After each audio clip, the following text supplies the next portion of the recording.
Esam Latgalē, Stompakos, kur atceramies varonīgos latviešu partizāņus, jeb meža brāļus, kuri cīnījās pret Krievu okupācijas varu, pret Krievu komunistiem.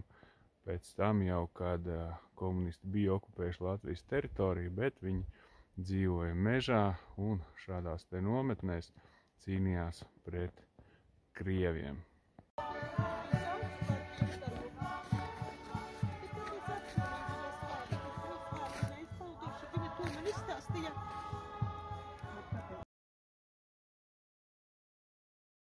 Rinnas aluksne julgeoleku ülepealt. Viņš bija viens no tiem vīriem, kas pie Melnupes tilta uz Pleskavas šosejas uzbruka aluksnes NKVD priekšniekam mašīnai.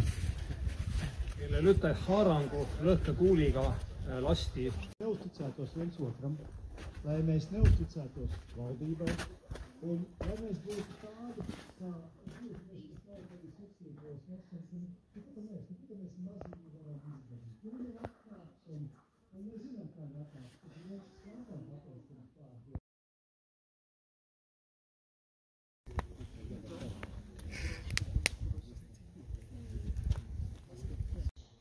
Latvieši un latgalieši pretojās okupantiem pirms 80 gadiem, un, ja vajadzēs, mēs to darīsim arī šodien.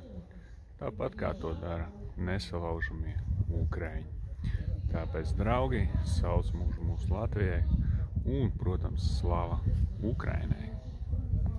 І скоро зовсім русні не буде, а буде мир на всій землі.